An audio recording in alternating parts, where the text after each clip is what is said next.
evil entity in the house. You are about to see real people I was terrified beyond belief. reliving horrifying paranormal encounters for the first time. And there was this dark image right behind me. There's no mistaking that is a human body. As ghost soldiers come back to haunt the living. He was a war hero to this country. I buried this for nearly 30 years. Be prepared to be afraid.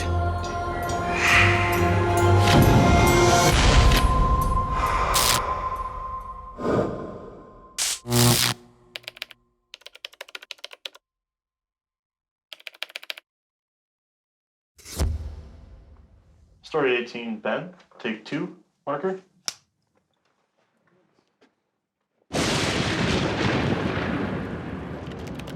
I am a retired Marine, doing nearly 24 years in the Marine Corps. About every 3 or 4 years, the Marine Corps moves you, your whole household. It uproots you. Connecticut was open, and I said, well, I'll take the Connecticut because my wife is from Connecticut. Constantly moving wasn't the hardest part of Ben's job. Among his responsibilities was the sad duty of informing the next of kin when a soldier had died in combat. Then when we start the procedure of getting the remains home, I get to the funeral home. I open it to make sure his uniform and everything is correct. I make sure he's ready for a presentation. And then I'm there with the family every day.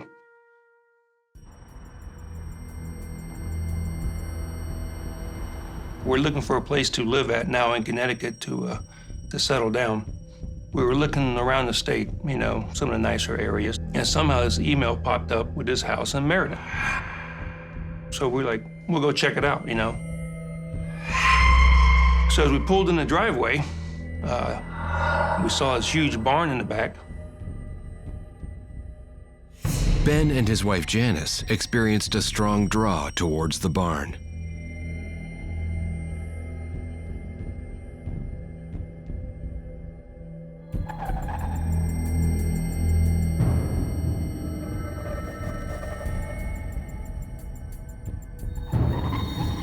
There was people had packed up all their tubs and stuck them out there. And they all said Janice on it, which was my wife's name. And took that as a sign, first of all, that her name was on it all over the inside of the barn.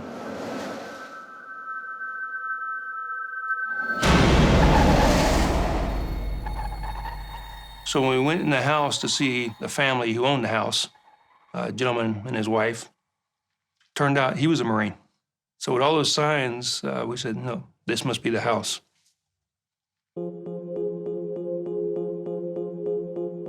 We bought the house in December and ended up moving in January. But I wasn't sure what I was going to do with the barn. And suddenly, it just started coming to me. And I started hanging up my flags that we had flown in Fallujah. We started putting up things on the walls just of my time in the Marines.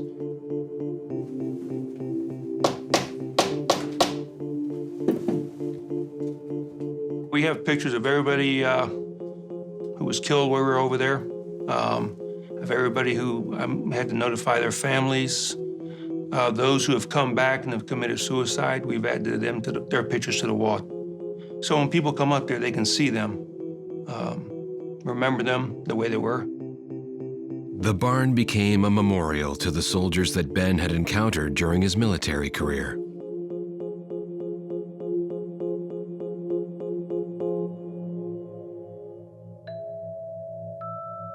As Ben settled into his new home, he continued to be drawn to the barn.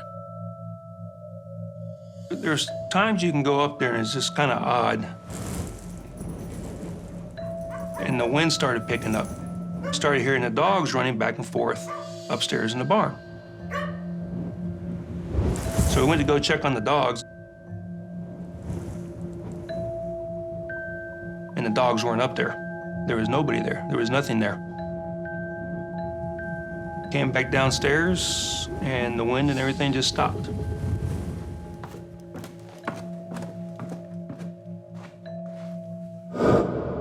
was in my house one night, about 9:30, when I suddenly get these feelings when my hair stands up and say, you need to come out to the barn.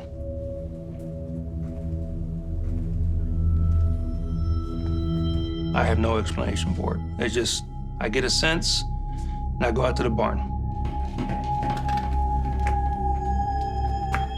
Ben was certain that he had heard footsteps upstairs.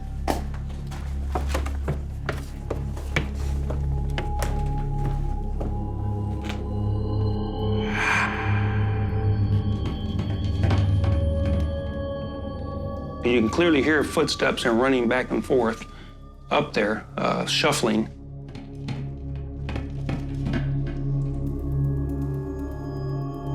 And the wind and everything just stopped.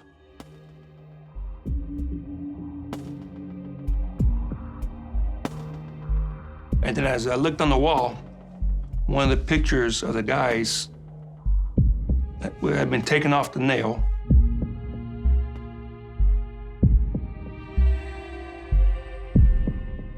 And when you look at that little ledge there, there's no way it could have fell that far.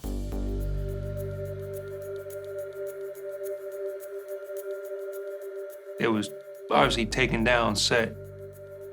And it was off the nail. Not only was it off the nail, but the nail was gone. I said, something's wrong. And I couldn't figure out what. And I sat there for a little while. And I said, something's happened to somebody. Or somebody's going in that spot.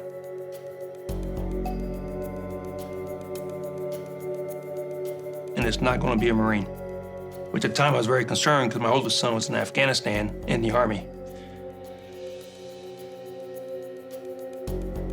Ben was deeply troubled, but did his best to put the worrying thoughts out of his mind.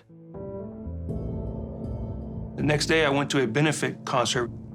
Someone comes up to me and says, hey, Ben, we have a mother over here, and she's crying. Do you mind talking to her? I said, yeah, absolutely. I'm talking to her, and it turned out her son was in the Army. He had lost both legs in Afghanistan, came back, and got killed in a car accident. So I was trying to make her feel better and talking to her about the barn. And she goes, well, I have a picture of him. Can you hang it in the barn?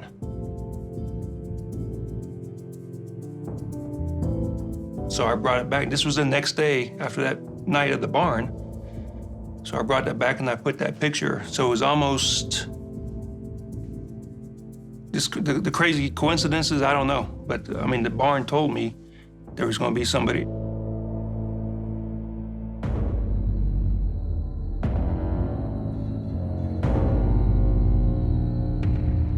My mind starts saying, okay, am I imagining this stuff? Am I making this stuff up for myself?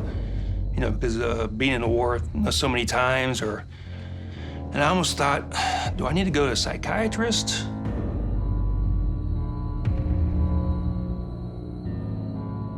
And I had this barn gathering.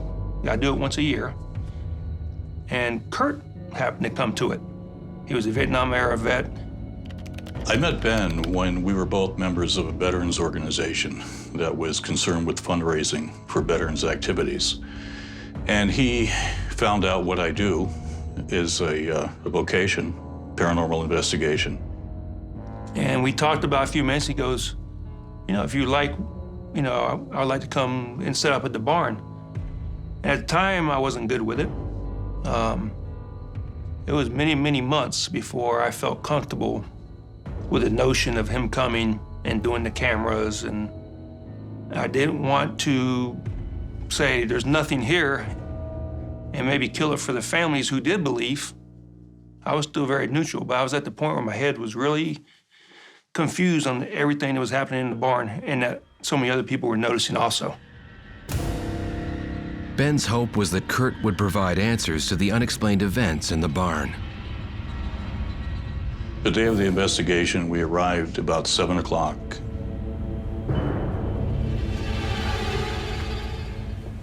We set up our cameras, we set up recording equipment, infrared illuminators. Nothing.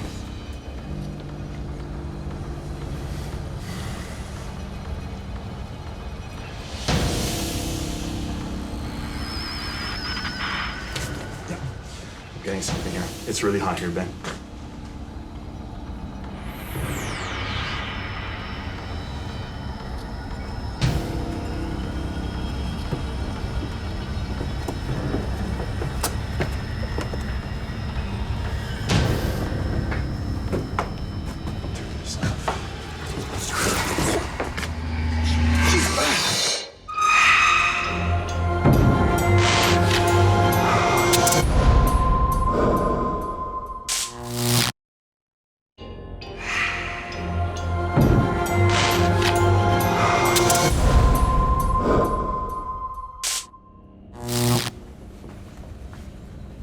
Former Marine Ben Granger was having strange experiences in his barn. I'm getting something here. It's really hot here, Ben.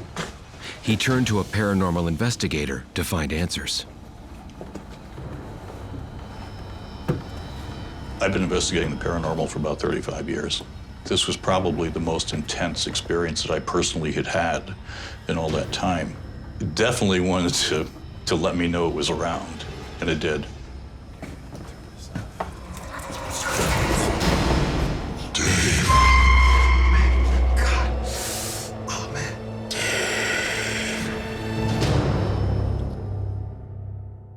But I was basically, holy shit.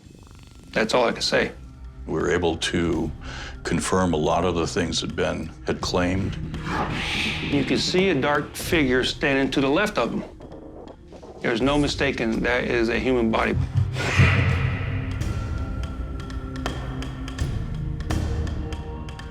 They realized that they're not crazy, that there is something going on there, and someone else was able to prove it. You see that? Yeah. And just as the shadow figure passed in front of Ben, we'd heard the name Dave loud and clear. Unbelievable. The next steps were to bring Karen Hollis in. Karen Hollis is a psychic medium with a gift for contacting spirits. Before I even got to Ben's house, I was turning the corner, and no sooner did I turn the corner than I heard in my backseat of my vehicle, "Hi, I'm Dave." Dave. And then I knew I had a discarnate spirit with me already. Karen, as a clairaudient medium, has the ability to make contact with deceased family members, deceased friends. She was able to tell Ben things that she could not possibly have had prior knowledge of. My take on Ben, when I mentioned Dave's name, was that he immediately kind of recoiled and looked at me in a very confused way, as if to say, "How do you know who Dave is?" As Karen began her investigation, she knew she was not alone.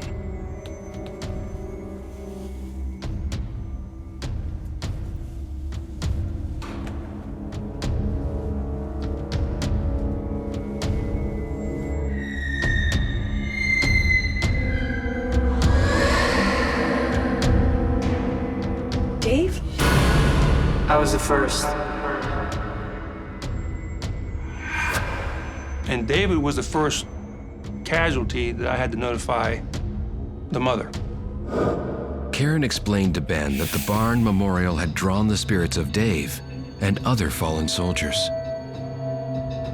I do believe a memorial acts as an invitation to open up a portal for spirits to come back and come through. Spirits will use that memorial or that invitation to maybe get one last message across. I started to experience voices. Each one of the men in the barn started to tell their story one after the other.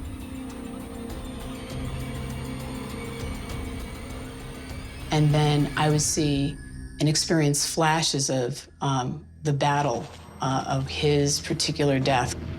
Dave stood by each one of the young men as they came forward, and he let them tell their stories first. He was the last one to tell his story.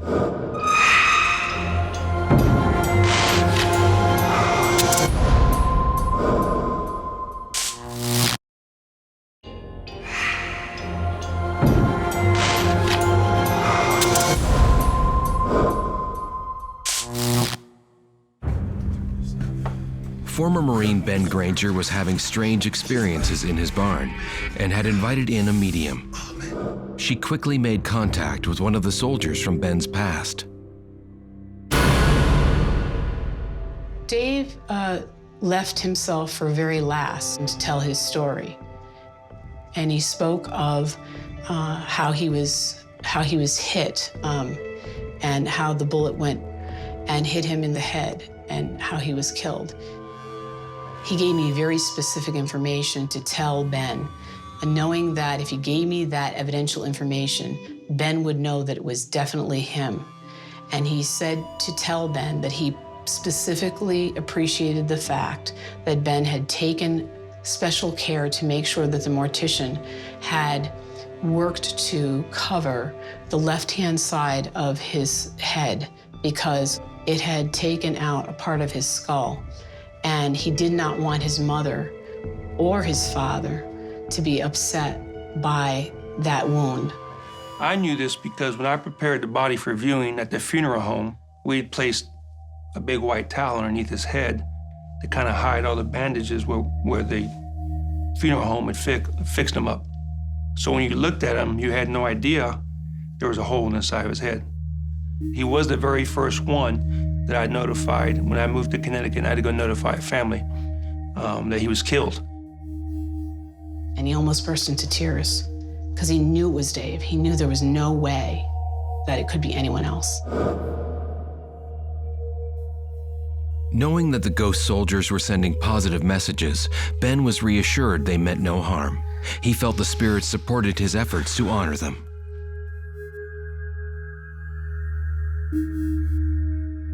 And these young men wanted him to know how much they appreciated him. In fact, one of the young men even spoke about that there was always an honor guard there at the barn, and that's why they were hearing footsteps. And they would hear the footsteps all night long sometimes. And it's the most guarded barn, I think, in Meriden, Connecticut. I do believe that the type of people we are when we're alive carries over into the spirit realm.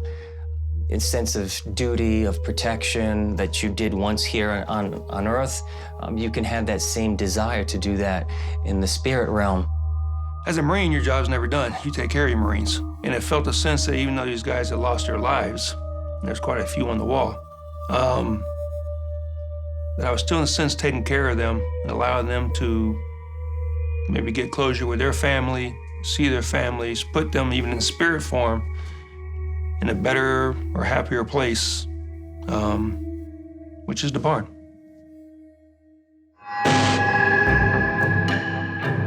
Losing a life while serving in the military can leave a lot unsaid. With no preparation to leave the physical world, fallen soldiers have been known to travel across continents to get a message home.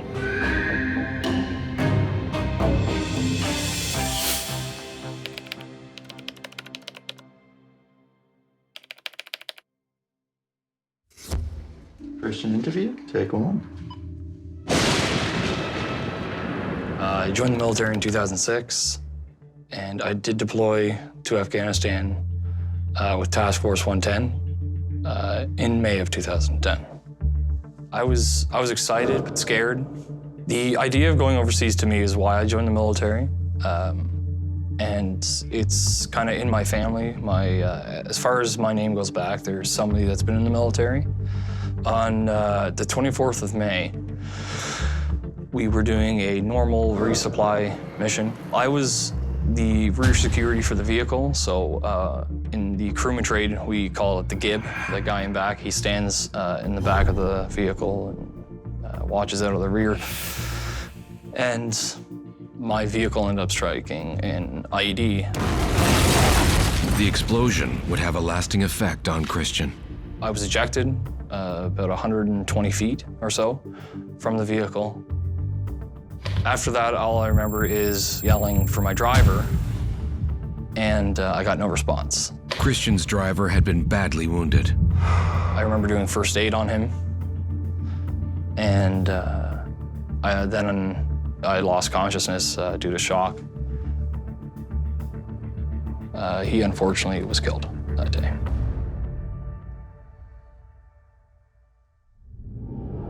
Because of my injuries, I had to come home early. And my daughter was born November 11th, so I was able to witness the birth and see my daughter born. And I remember holding her for the first time. It was the best day of my life. After the trauma of combat, Christian was grateful for the tranquility of family life. But the calm would prove to be short-lived. I started hearing knocking that you kind of just brush off because you thought it's your house creaking or expanding. And it just intensified, that's all.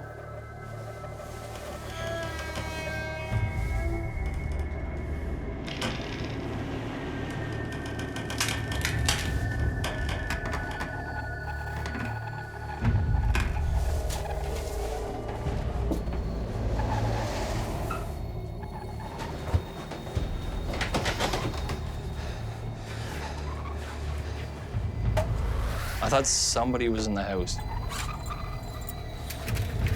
And I have some kit from when I was overseas.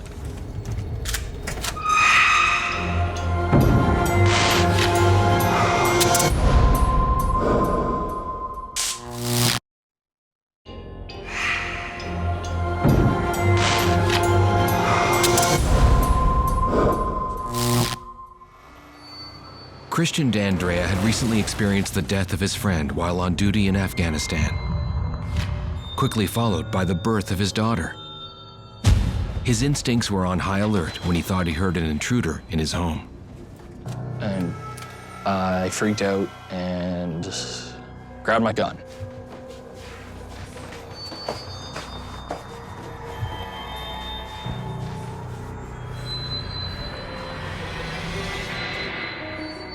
Kind of walked around my house, and there's nothing there.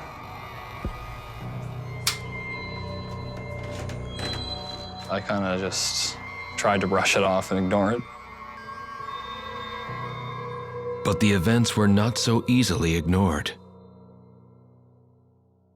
One day, I was talking to my neighbors. I think me and my neighbor were outside having a cigarette. We're just talking, and I asked him, like, what time are you putting the girls to bed? And he's just like, well, they've been in bed since 6:30, 7. And I was just like, oh. He goes, why? I was like, well, I keep hearing banging and running over from your place. And he said the same thing. He's like, well, I thought you guys were fooling around or whatever because I can hear the same thing. And that's when I started thinking that there's something else there. One of Christian's friends also had strange experiences in the house. What she told me is she saw 3 things standing behind her.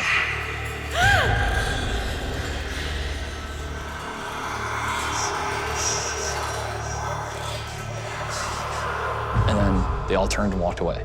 And when she turned around, there was nothing there. I was like, okay, well, you're over-exaggerating. I think there's something in the house. I have no idea what it is. So she went over next door and got my neighbor, and he came over and searched my house, and there was nothing there.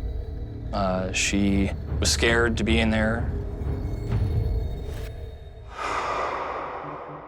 If I'm in the basement, if I'm walking past the basement stairs, it looks like there's someone standing at the bottom of the stairs.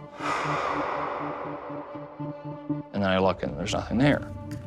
But you can hear footsteps, legitimate footsteps, walking up and down the hallway.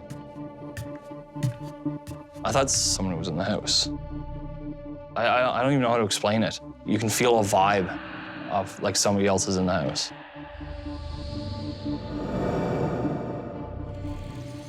And that bothered me.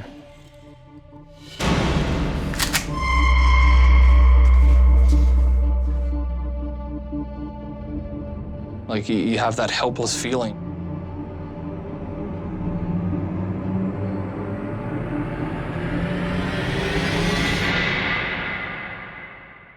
When you're dealing with something that I like to term as a phantom draft or a phantom vibration, it's a lot different. You feel a sense that not only is your spider senses tingling, but you know that something's there, and you may catch something at the corner of your eye.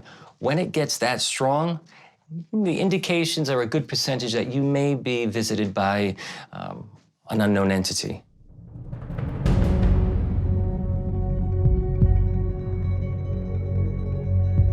I was in my house alone. Isabella was with her mother for the weekend, and I was laying in bed, and it sounded like someone was actually punching the wall from the room behind me. My headboard actually shook and smacked up against the wall a few times. At first, I was scared. Like, what's going on?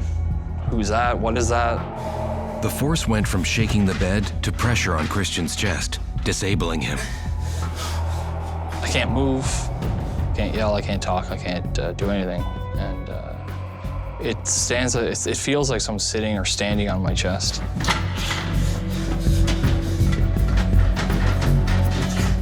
It almost looks like someone's kind of standing in the room, watching, I guess.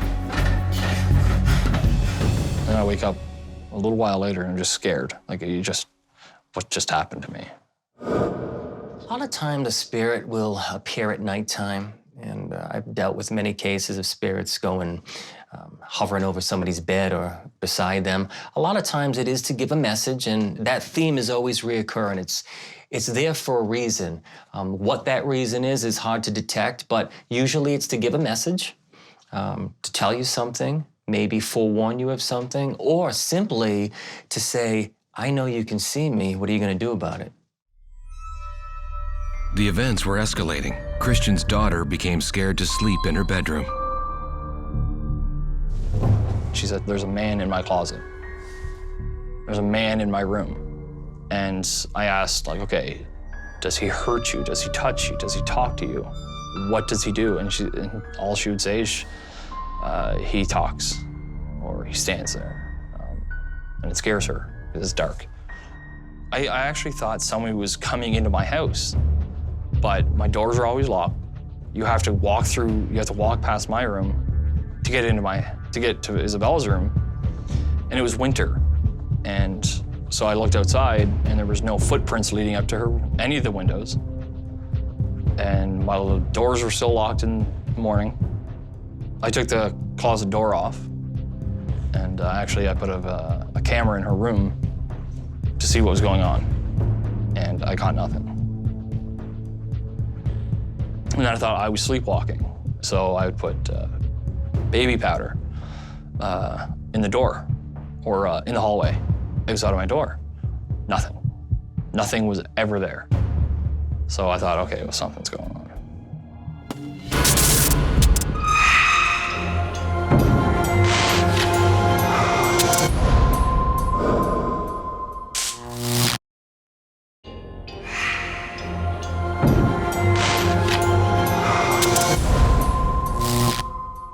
After returning from a tour of duty in Afghanistan, Christian D'Andrea had been experiencing strange events in his home. My mom she was sitting on the couch. Isabella was at daycare, I believe. And a picture flew off the wall. So it was just like, okay. She called me right away. I came home, I looked.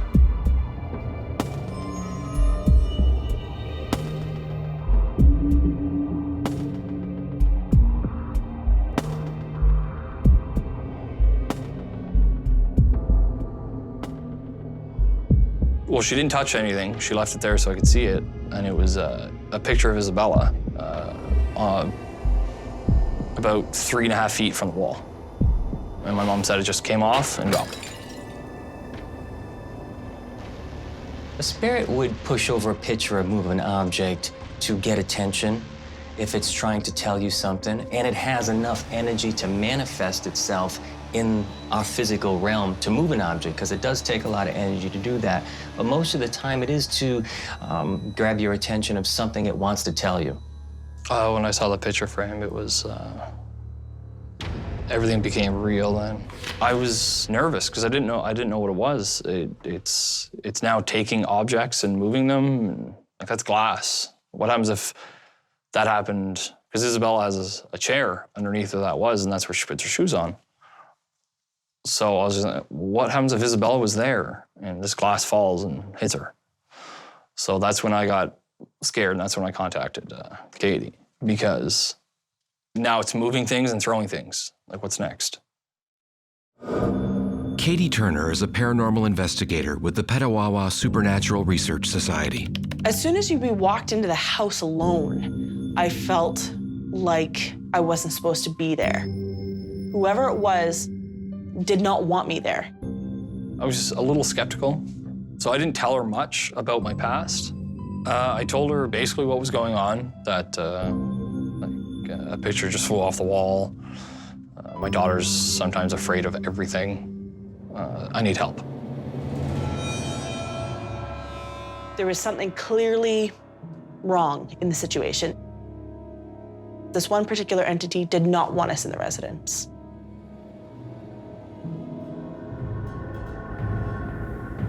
I was getting pain in my arm and I was getting pain in my head. I was getting a very bad headache.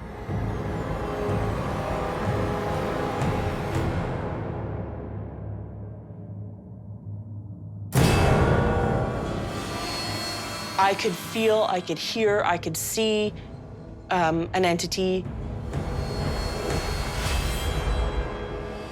As Katie started to make contact with the spirit, she was guided downstairs to the basement. We have a PSB7 spirit box, and what it does is it sweeps through radio frequencies at an extremely fast rate, and it is able to pick up, it's almost like a phone for the spiritual side. So they are able to talk through it, and we can hear them in real time. So we ask questions, and it will answer. And as soon as I got into the basement, I knew right away. That's where I picked up Christian's friend.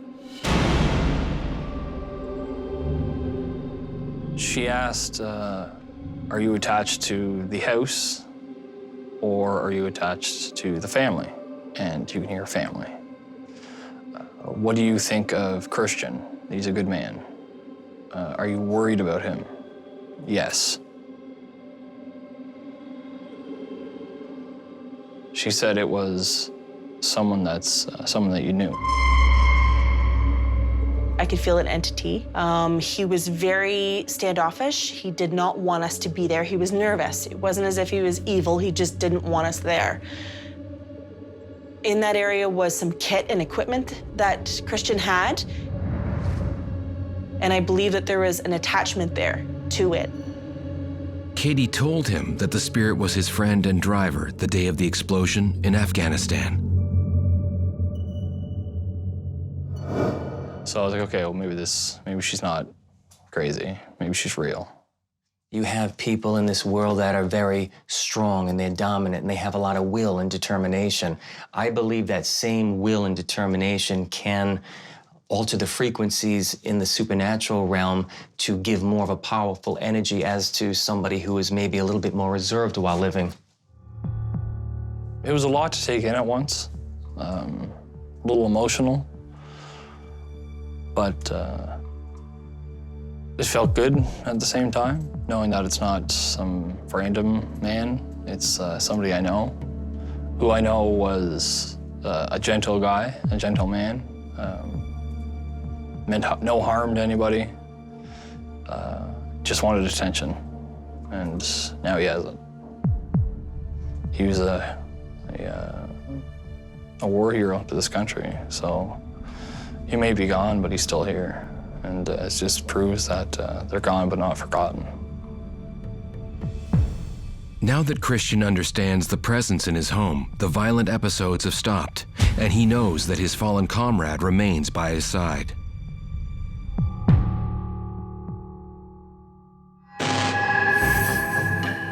When a person passes away with outstanding business to take care of, that's often enough of a reason for them to stick around in the physical world until they can give their message.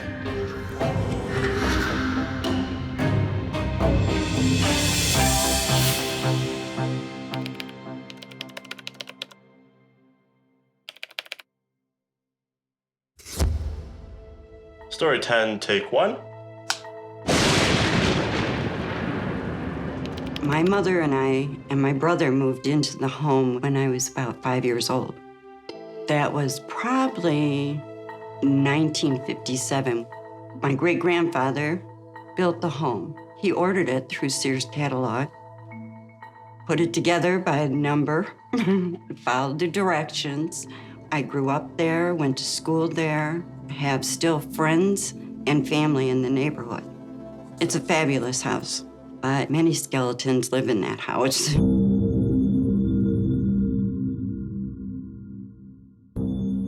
My mother and I were sitting in the front room, and it was about 10 o'clock at night on a school night. My daughter was in bed. She had been there since like 8 o'clock.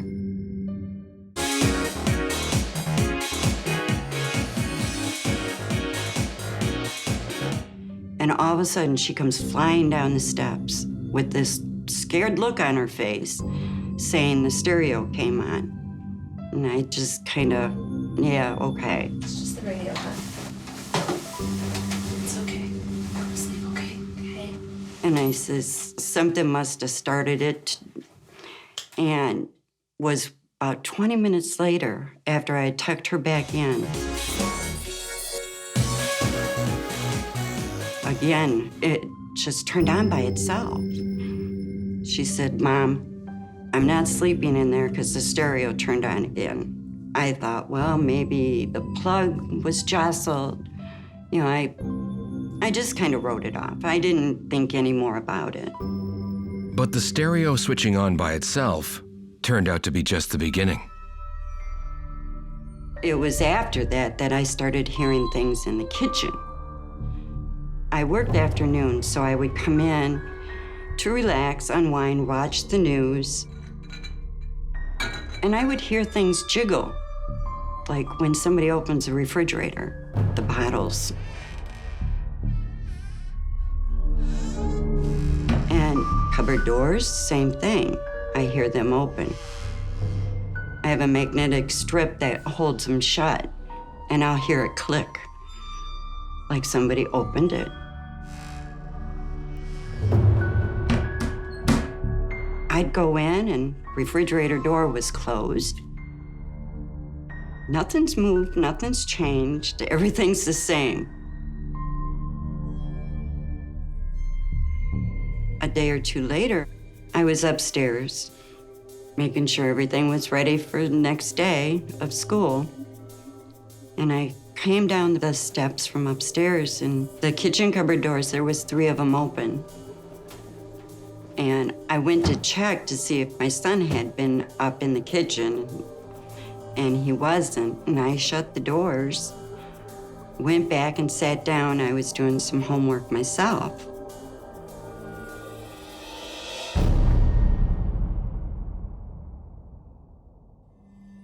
And the door was open, and I didn't hear it open. And I was sitting there.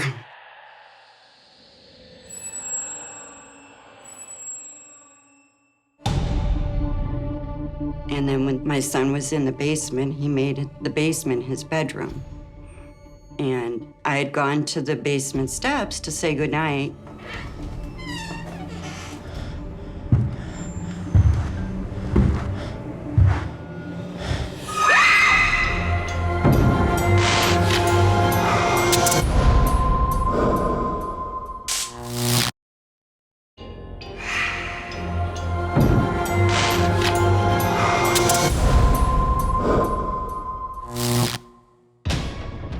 Judy Spihar had lived in her family home for decades when she started noticing strange events.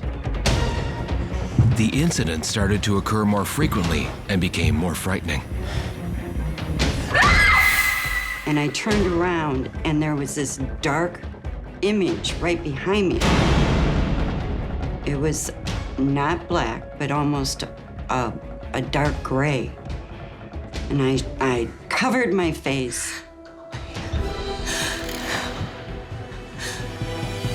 I would tell people my stories, and they'd all look at me like I was crazy. Oh, it's just an imagination thing. You know, nothing like that happens. There's no such thing as spirits or ghosts. Judy struggled to understand the weird incidents. I'm sleeping one night, and then I could hear something, but I wasn't sure what it was. And I could feel like somebody walking with their hands and knees up the side of me. I could feel the indent in the mattress. It was scary. At first I thought it was the dog moving, and I noticed the dog was in the same spot, and then I was thinking it was the cat, because I have 2 cats, and there was nothing there. I have a street light that comes in through the window, and there was nothing there, but I could feel the indent. The bizarre events could no longer be ignored. Judy needed help. My sister-in-law introduced me to Ken so that we could find out if there really was something or if it was my imagination. When we first got to Judy's house, the overwhelming feeling in the house was that the presences that were there, it did feel like family. During the investigation, we kept getting a series of EVPs, call Beth. Beth, Beth. Very emphatic. It was definitely a man's voice. When Ken told me, I was flabbergasted. I didn't know what to say because I hadn't thought of Beth in years. Beth was married to my brother Mike, who had passed away. Mike had died in the late 1970s in a farming accident. I believe that they may tap around the person that they want and go to somebody else because maybe they can communicate better with them. Maybe that can be more of a, I'd like to use the term a validation of who it is, and then that person can take the message over, and it's easier to hear that way sometimes. I went on Facebook to see if I could find her, and luckily I did. Mike and I were married in December of '68. We had 4 days to plan our wedding. We had 10 days together honeymooning before he left for Vietnam. So January of '70 was when he returned. And we filed for divorce because when he returned, he was so different than he was when he left. A lot of years I carried a lot of guilt because I didn't stick with him like our vows said. Beth was not the only one with unsettled emotions. Well, at this point, it's pretty clear that somebody wants to get a message to Beth. So I went to the investigation, and it was after midnight. In my mind, I was more concerned about what does this spirit want with her in the first place.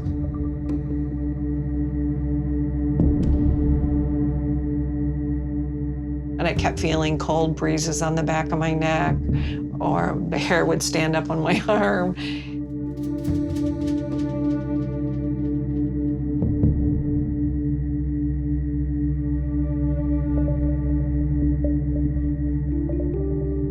What I sensed was that there was a lot more energy in the room.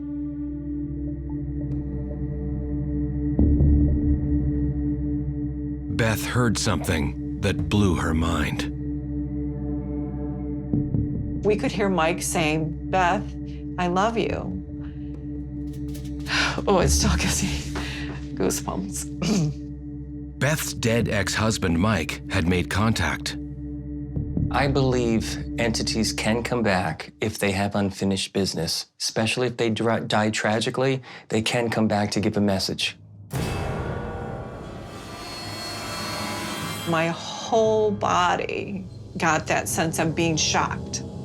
I mean, from my fingers to my toes, and all the hair on my body stood up, and it was like a jolt of electricity shooting right through me. Hearing from him and hearing him say that he still loved me, and it made me realize that he wasn't angry at me or that I could let go of the guilt I'd been carrying around. And it just gave me so much more peace.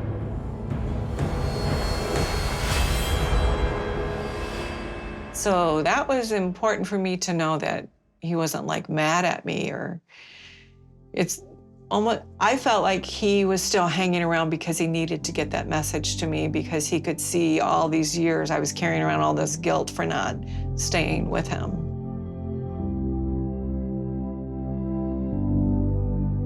Mike wanted her there for a reason. He wanted to make a closure, I believe, of what was going on with him and her. He wanted her to know that he was okay and that what they had done was the right thing. And how do you feel about the house now? I always feel comfortable in the home. I love it. I just wish I could figure out who's crawling up the bed.